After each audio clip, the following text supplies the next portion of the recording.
Greetings. This is Astrology 103, the angles and houses, and I'm your host Seth Roback. We are going to discuss an introduction to angles and houses, the 4 angles that divide the sky, the 12 houses that divide the angles, and the hemispheres of the houses, and different house systems. Introduction to angles and houses.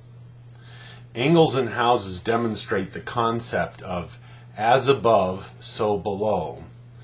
Just like this magician card is channeling energy from the heavens down to the earth.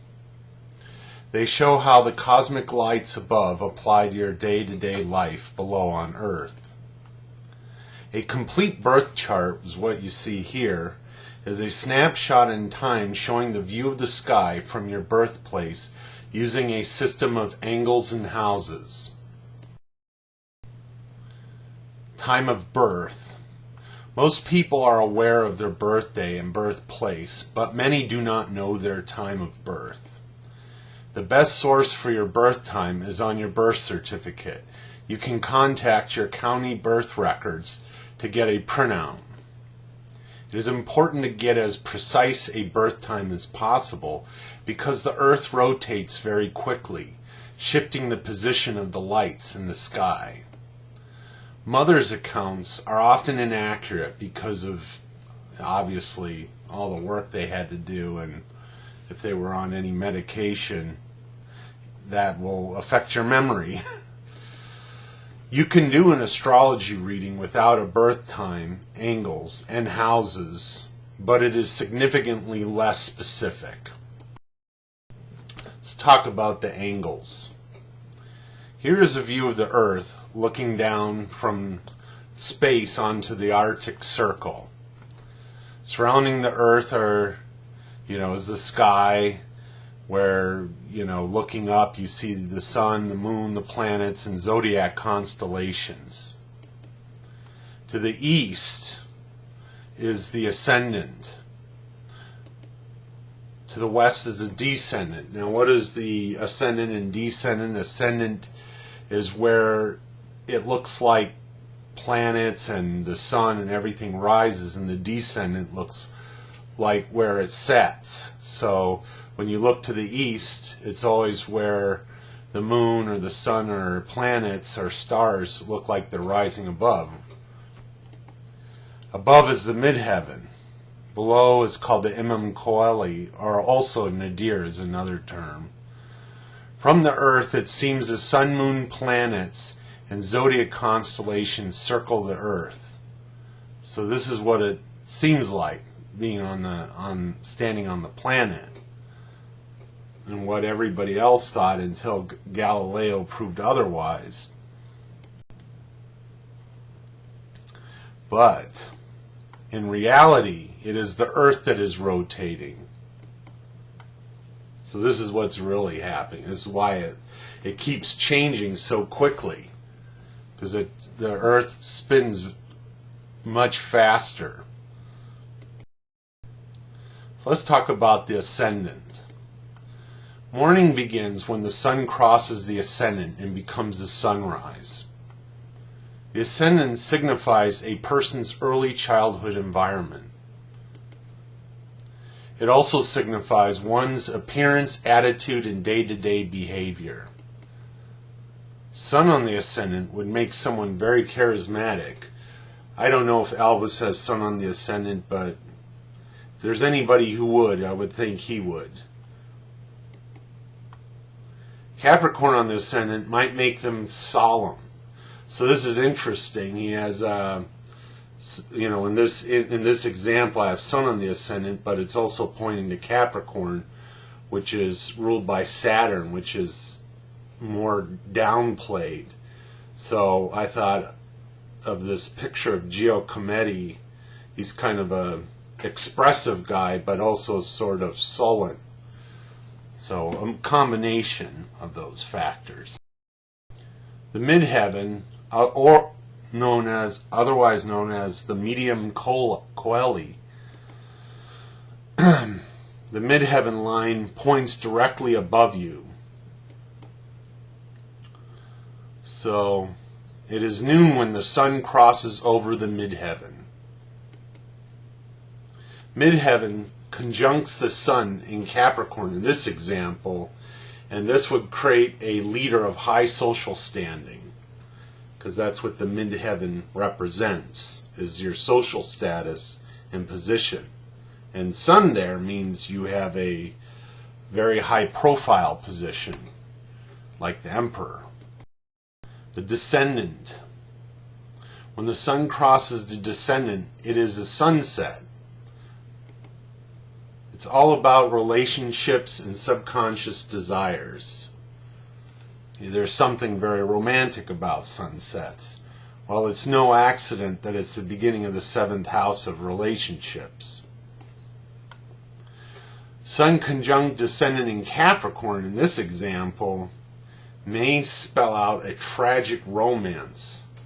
The sun identifies with relationships, so this person's very romantic, but Capricorn will think the worst oftentimes. As in Romeo and Juliet, she was sure that he was dead, so she killed herself, and then, the rest is part of the story. The Imum Coeli, otherwise known as the Nadir, that's pointing directly below you. So when the sun crosses over the Imum Coeli, it is midnight. It signifies a time of being at home with family, safe and secure.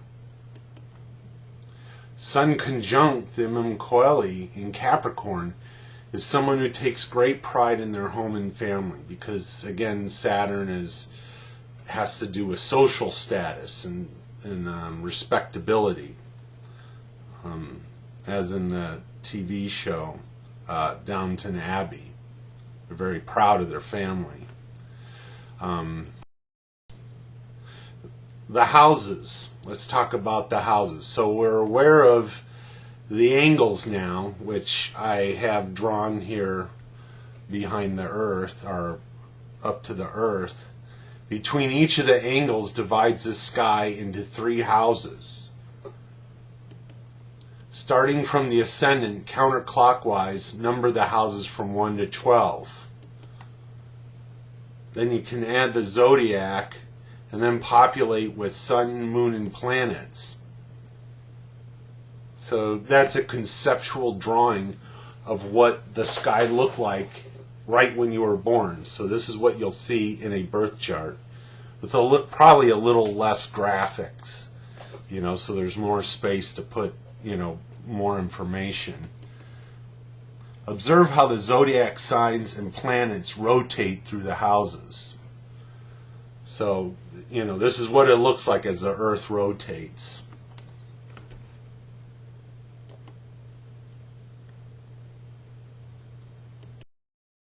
The first house, let's get into that one, which is about the self, is the house of the self, signifying early childhood environment, appearance, and disposition, just like the ascendant. The whole house represents that, but it's stronger at the ascendant, if that makes sense.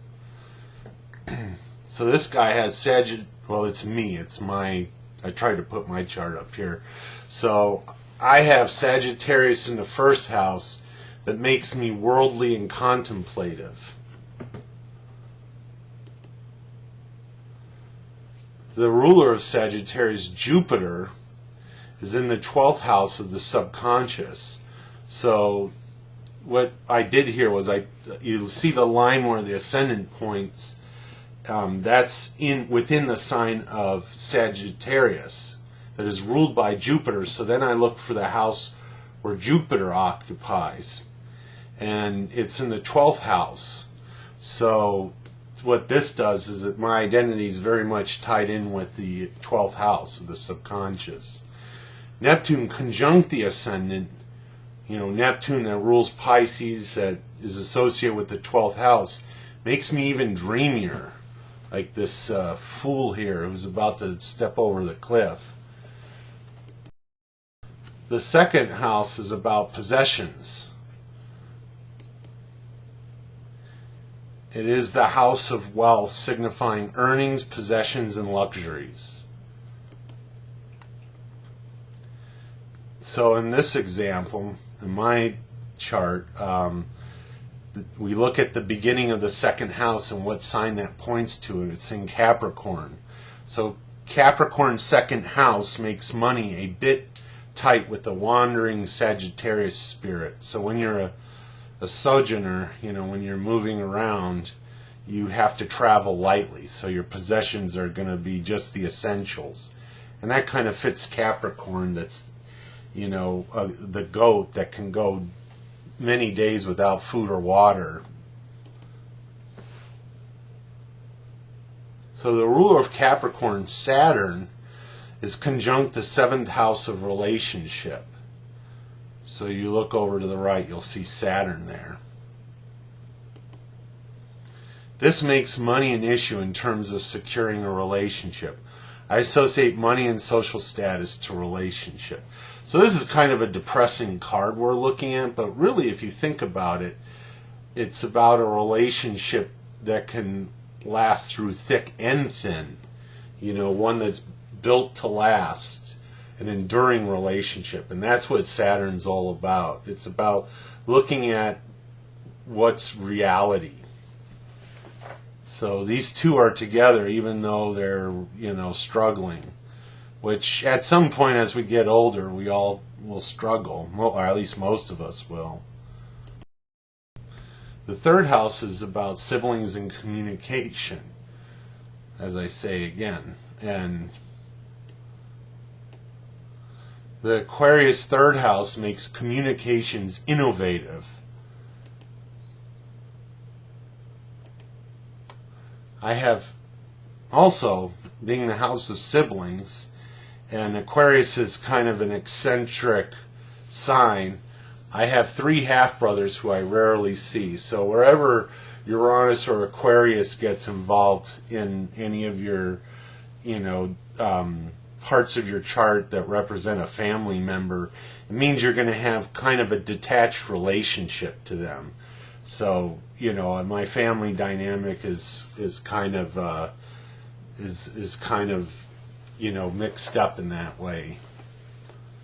So the ruler of Aquarius is Uranus, which is in the 10th house of careers. So my third house of siblings and communication ties into my 10th house of a career. Okay, so I do have a career working in computer networking, so if you think about that, that's kind of an innovative communication technology.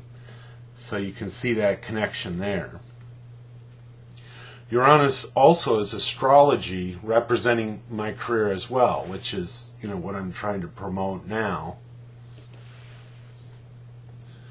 Mars in the third house makes me a revolutionary with my words. So I'm kind of a stick-it-to-the-man sort of guy. Just like this knight swooping down with a vengeance. The fourth house is about home and family. It is the house of the mother, home, and family. I have the Pisces fourth house that makes my home and family a mystical, spiritual place. The ruler of Pisces is Neptune, which is in the 12th house, conjunct the Ascendant. It is conjunct my Ascendant, affecting my own behavior and appearance.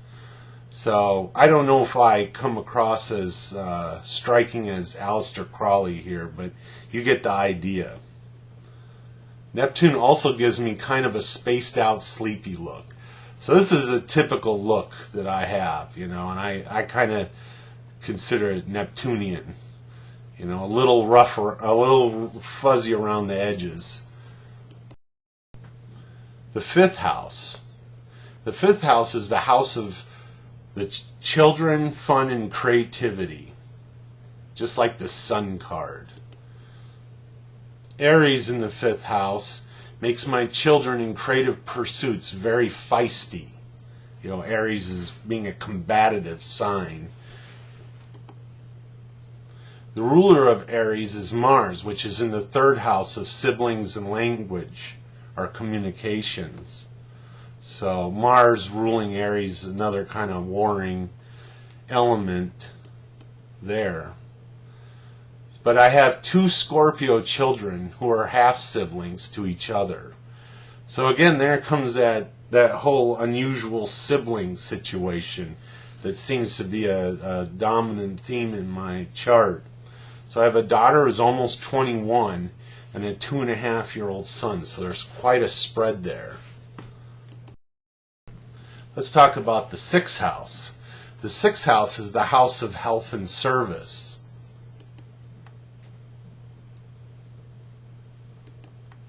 Taurus rules my 6th house and focuses on the health of possessions and financial resources.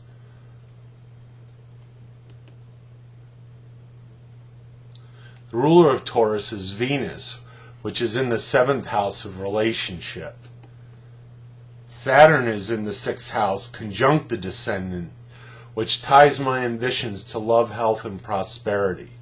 So again, there's a big focus on relationships, financially and in other ways as well. Health, looking for healthy relationships, that sort of thing. So let's get into the 7th house. The 7th house is the house of relationships, both light and dark. The 7th house Descendant is in Gemini. The ruler of Gemini is Mercury, which is in the 8th house of secrecy, sex, and regeneration, kind of your primitive instincts. So that's kind of the flip side to the Lover's card, is the Devil's card. You know, the lover having the angel sort of higher functions, and the devil is sort of the animal functions of, you know, man and woman, or, you know, any type of partnership. Venus is in the 7th house of its rulership. This creates beauty and pleasure in relationships. That looks pretty pleasurable there. There is also Saturn conjunct the Descendant, which dampens the pleasure, but is built to last. Again, I'm just repeating that. The 8th house. The 8th house is the house of regeneration. So death is not the end. That's kind of the message of the Death card, is that if you look over the horizon, you see the sun rising. So you have to get rid of the old and to make way for the new. I have Cancer in the 8th house, which shows how I evolve through home and family. So I have a lot of ups and downs with, you know, family life, but the ultimate goal that it does is to regenerate, create regeneration. The ruler of Cancer is the Moon, which is in the 12th house of the subconscious, like the 7 of Cups here. Sort of a fantastic scene. Well, my inner world has lots of mystical elements. My subconscious intuition can regenerate and transform my life and others. So, you know, the Cancer that's in the 8th house, which is regeneration, is tied in with the subconscious. So my 8th house holds the Sun and Mercury of intellect and self-realization, learning how to tap into my hidden strength, which is the Strength card here in the Tarot. So I have these, my main Sun is kind of just your path to self-realization and your self-expression. And the 8th house is very much about taming your animal instincts, or creating transformation. The 9th house is about cultural values. The 9th house is the house that also signifies your worldview. The 9th house in my chart is in Leo, which symbolizes command and authority over cultural values. You know, Leo being an authority sign. The ruler of Leo is the Sun, which is all roads leading back to the 8th house of secrecy, sex, and regeneration. So I'm not your typical Hierophant. This means I challenge the views of the status quo and dive deep into the occult. So I see myself more as this kind of Hierophant. It's a little less conventional than the Pope. Of course, the Pope we have now is kind of broken the mold of previous ones. But anyways, that's another issue. The 10th house is about career and social status. I have Virgo ruling over my 10th house, shows that I provide a professional service with fellow workers, which is true. In computer networking, you tie everyone together, like these 3 guys working together on this cathedral. The ruler of Virgo is Mercury, which is in the 8th house. Again, going back to the 8th house of regeneration. This gives Mercury access to secret knowledge, which I think of the magician. The 10th house holds Pluto and Uranus and shows a career in technology of past and new that is key. Wow. I hope I can do something like that. Or maybe I don't want to. I don't know. But anyways.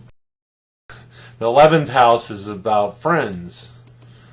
And actually it goes broader than that. It's about all your social networks. So I have Libra prevailing over my 11th house, which shows that I seek social harmony. Libra is about balance and harmony in relationship. So I seek that with my friends, to have a kind of a positive environment.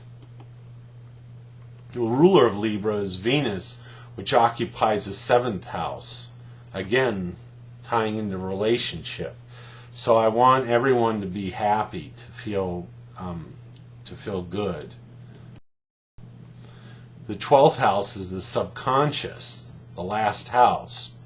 The 12th house rules the imagination, intuition, as well as spiritual retreat. So, the 12th house in this kind of fantastic, mystical realm.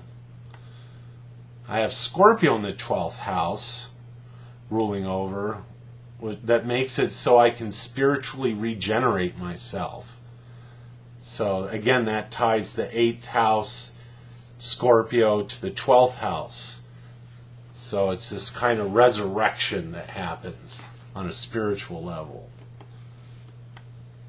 The ruler of Scorpio is Pluto in the 10th house of career. I have visions about what I will do in my career that transforms society, and also helps me to get paid and to survive in this world. Moon in the 12th house shows that I am at home with the subconscious, because Moon's about comfort and security. And I also have Jupiter and Neptune that are rulers of the 12th house. So this is a very powerful house for me, the subconscious. And the High Priestess, I kind of see her as someone that's very tapped into that world. So let's talk about the upper and lower hemispheres. The above the horizon in houses 7 through 12 show career-mindedness. So, it's sort of everything above the horizons takes on the flavor of the midheaven, which is about career. And I think of the emperor as, all his accomplishments and achievements. And then everything below the horizon, houses 1 through 6, show a focus on personal life, which is, the queen or the empress. She attends to the home and family in feudal society, but not in today's society. But it gives kind of a sense, I do have the one planet Mars that's circled there, that is sort of strays from the herd of all the other planets that are more in the upper part. So, that's my connection to home and family. It's through my Mars. So in terms of the hemispheres, the majority of my planetary energy is above the horizon, which would lead you to believe that I am career-minded. So then we look at the hemispheres to the east and west. To the east, left, east of the midheaven and Imum Coeli in houses 1 through 3 and 10 through 12 show a self-determined person, because remember, the Ascendant is about the self. So everything that's on this half has a flavor of the Ascendant. The hemisphere to the west has to do with, again, being prevailed over by the Descendant, is about relationship and love. So right west of the midheaven in Imum and Coeli in houses 4 through 9 show a relationship-oriented person. So let's look at my planets. They're kind of spread evenly between both east and west. Slide. So I'm balanced between the two because I have equal amount of planetary emphasis on both halves. So I kind of see myself as a balanced person, like this temperance card, between myself and relating to others. So let's talk about different house systems. There are different methods for dividing up the houses based on preference. I will discuss examples of these house systems: the unequal house system, equal house systems, and whole sign house system. Discuss what to do with an unknown birth time. So let's talk about the unequal houses.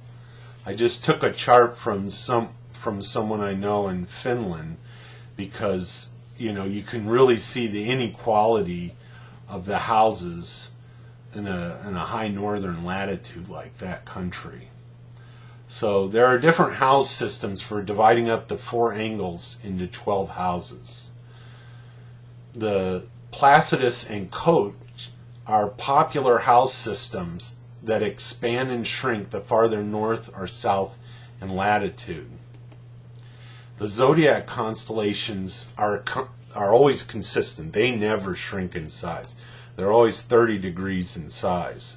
But our view of those constellations is what shifts, depending on where you are in the latitude. So in the example here, the 4th and 10th house span across 3 signs. Usually you'll include 2 signs, but this one is very wide, so it covers all 3 signs. Gemini and Sagittarius are called intercepted signs, being sandwiched between 2 signs inside the house. The characteristics and rulers of these intercepted signs are supposed to be hidden. So, yeah, there's a lot of people talk about the intercepted signs and have different ideas about that. But, the main thing I want to show here is that those houses are expanded. They're bigger than your houses that you would have that are equal in size, that you would see more towards the equator. So in this example, the houses shrink in size as they approach the 1st and 7th houses. So if you look at the 1st and 7th house here, you see that only one sign occupies the whole thing, as well as, like for example, the 1st house there has Leo, Virgo, and Libra. It has 3 signs in that one house because it's shrunk down in size. Or no, my mistake. It just has Virgo, and then Pisces just has Pisces. So let's talk about equal houses. I took the same chart but used the equal house system. In the equal house system, you divide up the zodiac into equal sized houses of 30 degrees, starting with the Ascendant.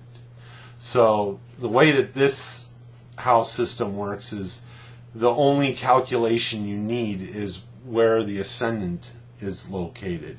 And then from there you make each house 30 degrees from the ascendant, for each house. So some people prefer the equal house system because it looks cleaner, and chart houses don't alter in relation to northern or southern latitudes. So this will never change because all it's based on is the ascendant. But if you notice, it's not completely lined up with the zodiac. The ascendant, like for example, the first house includes Virgo and Libra, but it's equally spaced. Now, on the flip side of that are called the whole sign houses system. And what that is it divides up equally among the zodiacs. So if you have an ascendant that points to, let's say, some degree in, here you see the ascendant, the AC is at 8 degrees in Virgo. Well, what you do is you space out the houses equally, but each house occupies only one sign. So starting with the rising sign, each sign occupies one house. This is the easiest to read because each sign corresponds. So that one is the cleanest to look at, and it is the easiest. So what do you do when you have an unknown birth time? Without a birth time, you can create a chart using noon as a birth time with no angles or house division. There's an option if you use astro.com that states that you don't know the birth time, and this is what it will print out. You notice there's no houses, there's no angles. Instead, it just shows a zodiac that starts with Aries counterclockwise. Just makes Aries the first house, so to speak. So the house system shows you what does a house system do, versus if a chart that you don't have a birth time for. The house system shows you how you specifically apply yourself in the different facets of life. So, there's the planets and the stars and all of that shows kind of this more general descriptions of energy that you use, but you want to see how that applies specifically in the different areas of your life. That's where a house system really helps. Without houses, you can do a more generalized reading with planets, signs, and aspects. So you can still do a decent reading, a very good reading, and any astrologer worth their salt is going to use their intuition as well. So just having the planets and the signs and the aspects can point you in the right direction as to who your client is and what they go through. So here are my final thoughts. The angles and houses show how you apply yourself in the various facets of your day-to-day life. If you don't have a birth time, you can do chart readings without a house system, but it will be less specific. Otherwise, there are many house systems to choose from. There isn't one right system. Astrology relies more on the astrologer's intuition than using a correct system. Astrology I see as more of a right brain kind of function of relationships, and you can miss details and facts and still do awesome readings. It just depends on your own abilities in that area. So you can pick a system that fits your preference. Equal and whole sign systems look a lot cleaner looking than unequal systems. So some people like the simplicity of those type of systems. I teach with the unequal Placidus house system because it is the most common in Western astrology. It expands and contracts houses based on latitude, making it look more cluttered oftentimes. But still, you know, I'm so used to doing readings with the Placidus sign system. It's, you know, I don't know if it's the best or not, but I've had a good success record with it, and my readings are sort of calibrated to it. So, you know, it's hard to teach an old dog new tricks. Anyways, this has been a lot of fun, and hope to share more with you soon.